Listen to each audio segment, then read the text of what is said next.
কাছে প্রশ্ন, ৯৫% মানুষ যেখানে প্রত্যাখ্যান করে তার কোন আইনগত বৈধতা আছে? সুতরাং বর্তমান যে সংসদ বসতে যাচ্ছে আগামী ৩০ তারিখ, এটি সর্বতোভাবে অবৈধ একটি সংসদ। তারা রাতের বেলায় নয়, আগের থেকে সিল মেরে রেখে একজন ব্যক্তি কর্তৃক প্রার্থী নির্বাচিত হয়েছে, বিরোধী দল নির্বাচিত হয়েছে, কে কত পার্সেন্ট ভোট পাবে সেটা নির্বাচিত হয়েছে, তার কথায় একটা নির্বাচন হয়েছে। এই রকম একটি নির্বাচনের মাধ্যমে বাংলাদেশের সার্বভৌমত্বকে লঙ্ঘন করা হয়েছে। কারণ আপনারা জানেন, সংবিধানের 11 অনুচ্ছেদ অনুযায়ী বাংলাদেশ একটি গণতান্ত্রিক প্রজাতন্ত্র।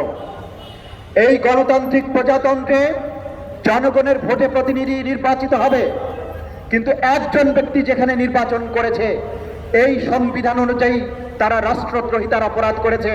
আমরা বারবার বলেছি, যারা এই রাষ্ট্রদ্রোহিতার অপরাধ করছেন, আর্টিকেল 7 অনুযায়ী তাদেরকে একদিন বিচারের মুখোমুখি দাঁড়াতে হবে। প্রিয় ভাই এবং বোনেরা, আমরা অতীত থেকে বারবার বলে এসেছি, স্বাধীনতা অর্জনের নামে আওয়ামী লীগ বারবার এই জাতির স্বাধীনতাকে কুক্ষিগত করেছে। তারা যেহেতু অবৈধভাবে ক্ষমতায় বসেছে, বিরোধী শক্তিকে নির্মূল করেছে, ক্ষমতায় এসেছে একটা বিদেশি শক্তির মাধ্যমে।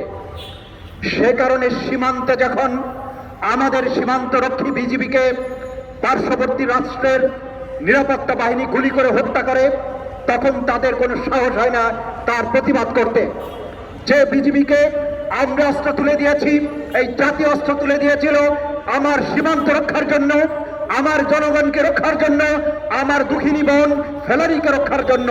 তারা রক্ষা করতে পারেনি, বরং নিজেরাই শিকারে পরিণত হয়েছে। আমরা ধিক্কার জানাই যে সরকার নিজের দেশের সৈনিককে পার্শ্ববর্তী রাষ্ট্রের সৈনিকেরা অবৈধভাবে হত্যা করার পরেও কোনো আওয়াজ তুলতে পারে না।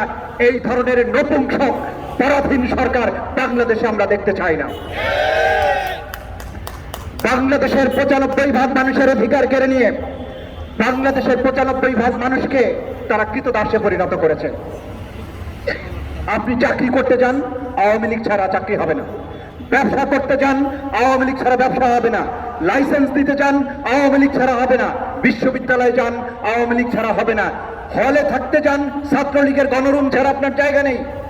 বাংলাদেশে মানুষকে ৯৫% মানুষকে তারা গাজার মতো একটা পরাধীন কৃতদাসের মানুষে পরিণত করতে চায়, কিন্তু বাংলাদেশের মানুষ কৃতদাস হতে চায় না।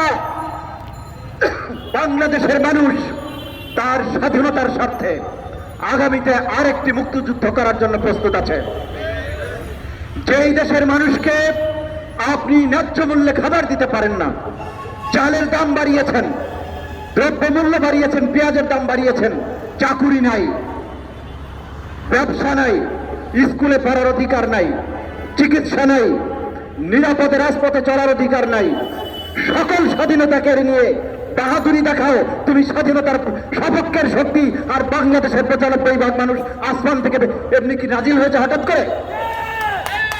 আমরা বাংলাদেশের জনগণকে বলতে চাই, যে সংবিধানের দোহাই দিয়ে বাংলাদেশকে একটি অসাংবিধানিক অগণতান্ত্রিক রাষ্ট্রে পরিণত করা হয়েছে, এবি পার্টি ক্ষমতায় গিয়ে এই সংবিধানকে সম্পূর্ণভাবে নতুন করে রচনা করবে ইনশাআল্লাহ। আমাদেরকে যেভাবে কৃতদাসে পরিণত করা হয়েছে, এই কৃতদাসত্বের শৃঙ্খল ভাঙার জন্য বাংলাদেশের কোটি কোটি যুবক প্রস্তুত রয়েছে। বাংলাদেশের কোটি কোটি মানুষ প্রয়োজনে জীবন দিয়ে হলেও এই ধরনের অবৈধ ক্ষমতার দখলদারিত্বের অবসান ঘটাবে, বাংলাদেশকে একটা প্রকৃত ডেমোক্রেটিক রিপাবলিকে পরিণত করবে। যেই দেশের ৯০% মানুষ মুসলমান, সেই দেশের মুসলিম বাচ্চাদের কৃষ্টি কালচার সংস্কৃতির বাইরে গিয়ে সমকামিতা, ট্রান্সজেন্ডার, অপপ্রয়োগ, যত অনৈতিক শব্দ আছে, এই সব জিনিস শেখানোর নামে আমার পাঠ্যপুস্তকগুলোকে ধ্বংস করেছে। প্রতিবেশী রাষ্ট্রের পরামর্শে যারা পাঠ্যপুস্তকগুলোকে অনৈতিক বিষয় দিয়ে ভরে ফেলেছে, তাদের হাত আমরা ভেঙে দেব। আমাদের সন্তানদেরকে নাস্তিক বানানোর জন্য, মূর্তি পূজক বানানোর জন্য, সমকামী বানানোর জন্য যে আয়োজন এই সরকার করেছে, সাবধান করে দিচ্ছে।